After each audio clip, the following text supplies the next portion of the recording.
નમસ્કાર મિત્રો, મારી યુટ્યુબ ચેનલમાં ફરી એકવાર આપનું હૃદયપૂર્વક સ્વાગત છે। આજનો ટોપિક છે મિત્રો કે આજે હું તમને એક એવી ઔષધિ બતાવું કે જેનું તમે નિયમિત દરરોજ સવારે ઉઠી અને દાંત ઉપર લગાવશો તો દાંતમાં જીવનભર ક્યારેય સડો નહીં આવે। સડી ગયેલી દાઢ હશે તો દાઢમાં ક્યારેય પરું નહીં થાય, જે મફતમાં મળે છે અને આપણે ઘરે જાતે જ બનાવવાની છે। જિંદગીમાં જીવો ત્યાં સુધી દાઢમાં ક્યારેય સડો નહીં થાય। સડી ગયેલી દાઢ હશે તો એમાં રૂટ કેનલ કરાવવાની જરૂર નહીં પડે, દાઢ પડાવવાની જરૂર નહીં પડે અને જીવનભર જીવો ત્યાં સુધી તમારે દાઢમાં ક્યારેય દુખાવો નહીં થાય। તો આમાંથી કોઈ પણ પ્રકારની તમને બીમારી નહીં થાય, પણ આ ઔષધિનું નિયમિત પાન કરવાનું છે આપણે। અને આપણા બાપ દાદાઓ, ઘડિયાઓ, વડવાઓ 80-90 વર્ષના માજી કે દાદા હોય તો એમને પૂછી જોજો, નિયમિત આ ઔષધિનું પાન કરતા હતા અને આયુર્વેદમાં આ ઔષધિને સૌથી બેસ્ટ ઔષધિ માનવામાં આવે છે। આજે તમે જુઓ, ઘણા લોકો એવા મેં જોયા છે કે જે લોકો સવારે બ્રશ કરે છે અને રાત્રે સૂતી વખતે પણ બ્રશ કરે છે, છતાં એ લોકોને દાઢમાં સડો થયો, દાઢમાં રૂટ કેનલ કરાવવાની જરૂર પડી અને દાઢ પડાવવાની જરૂર પડી, એવા કેટલાય દાખલા મેં સાંભળ્યા છે। તો તમે બ્રશ 2 ટાઈમ નહીં કરો તો પણ ચાલશે ને સવારે બ્રશ નહીં કરો તો પણ ચાલશે, માત્ર આ ઔષધિ નિયમિત લગાવવાની। આપણા બાપ દાદાઓ 80-90 વર્ષ પહેલાં ક્યારેય ટૂથપેસ્ટનો ઉપયોગ કરતા નહોતા, બ્રશ કરતા નહોતા, માત્ર ને માત્ર આ ઔષધિનો નિયમિત ઉપયોગ કરતા હતા। તમે જુઓ, હજી પણ ઘણી જગ્યાએ 90-95 વર્ષના માજી હોય કે દાદા હોય તો એમના દાંત પણ મજબૂત હશે કે દાઢ પણ મજબૂત હશે। આપણા આયુર્વેદાચાર્યોએ આયુર્વેદની અંદર આ ઔષધિનું અદ્ભુત વર્ણન કર્યું છે। તો હું દરરોજ લગાવું છું અને એટલા માટે તમને કહું છું, અને આ ઔષધિ મફત મળે છે, 1 રૂપિયો ખર્ચો કરવાની નથી અને ઘરે જાતે જ આપણે બનાવવાની છે। તો આ ઔષધિનું નામ છે કડવા લીમડાના પાનનો પાવડર। આપણા બાપ દાદાઓ, વડવાઓ, ઘડિયાઓ હતા, એ ગામડામાં રહેતા તો કડવા લીમડાનું દરરોજ સવારે ઉઠીને દાંતણ કરતા હતા અને એટલા માટે એમના દાંત મજબૂત હતા, દાઢમાં સડો આવતો ન હતો। અને આપણે ધીમે ધીમે છેલ્લા 35-40 વર્ષથી આપણે એ વસ્તુ ભૂલતા ગયા છીએ અને લીમડાનું દાંતણ આપણે બિલકુલ બંધ કરી દીધું છે। અત્યારે બજારમાં પણ લીમડાના, બાવળના કે કણજીના કે ઓબાના દાંતણ વેચાવા આવતા નથી।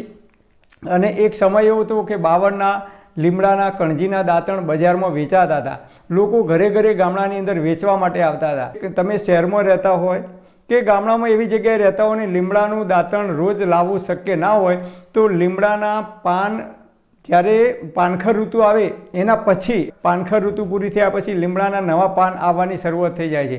તો લીમડાની ડાળીઓ લાવી, નાની નાની ડાળીઓ લાવી અને ધાબા ઉપર સૂકવી દેવાના। 10-15 દિવસમાં પત્તા સુકાઈ જાય એટલે એ પત્તાનો, એ લીમડાના પાન છે, જરૂર હોય એટલો જ પાવડર બનાવવાનો, બધો એકસાથે પાવડર બનાવી દેવાનો નથી। કારણ કે આયુર્વેદમાં કહે છે કે કોઈ પણ વસ્તુનું સ્વરૂપ બદલાય ત્યારે 90 દિવસ સુધી, એટલે કે 3 મહિના સુધી જ એ વસ્તુની એફિશિયન્સી સારી હોય છે, એટલે કે એની તીવ્રતા સારી હોય છે, પછી એનો જે ગુણધર્મ છે એ ધીમે ધીમે ઓછો થવા લાગે છે। તો આપણે 1 વાટકી કે 2 વાટકી, ઘરમાં જેટલા સભ્યો હોય એટલો જ આપણે પાવડર બનાવી અને એક કાચની એરટાઇટ બરણીમાં ભરી દેવાનું અને સવારે દરરોજ ઉઠી અને વાટકીમાં લઈ અને દાંત ઉપર બરાબર ઘસી દેવાનું। આખા મોઢાની અંદર પાણીથી, ગરમ ઉફાળા પાણીથી કોગળા કરવાના। તો દાંતની અંદર કોઈ પણ જગ્યાએ કીટાણુ ભરાઈ ગયા છે, જીવાત ઉત્પન્ન થવાની શરૂઆત થઈ છે તો પણ આ કડવા લીમડાનો રસ આખા મોઢામાં ફરશે અને એ તમે ઉતારી પણ શકો છો, એનું કોઈ નુકસાન નથી। તમે બ્રશ કરો તો બ્રશની અંદર જે ફીણ ઉત્પન્ન થાય છે એ ફીણની અંદર કેમિકલ નાખવામાં આવે છે ટ્યુબની અંદર, ત્યારે જે ફીણ ઉત્પન્ન થાય છે।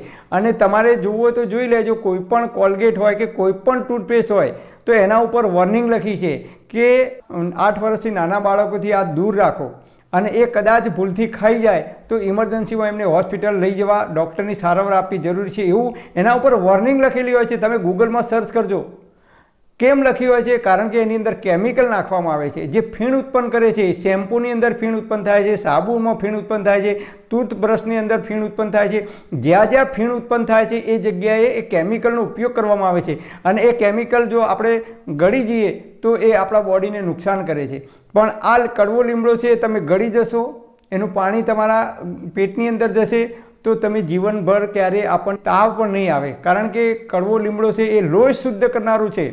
અને એટલા માટે આયુર્વેદમાં આપણને કહી છે કે ભાઈ ચૈત્ર મહિનો આવે એટલે ઘણા લોકો 10 દિવસ મોર પીવાનું કહે છે, અથવા ઘણા લોકો રોજ કડવા લીમડાના 5 પાન, વધારે નહીં 5 કૂણા પાન તમે ચાવીને ખાઈ જાઓ અને ચપટી હળદર એની સાથે નિયમિત સવારે ઉઠીને ભૂખ્યા પેટે જો લેવામાં આવે તો એ એન્ટી કેન્સર, એન્ટીબાયોટિક, એન્ટીઓક્સિડન્ટ અને એન્ટી ફંગલનું કામ કરે છે. આ આયુર્વેદમાં કહે છે.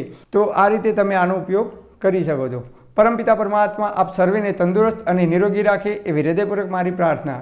Thanks for watching my video. Thank you.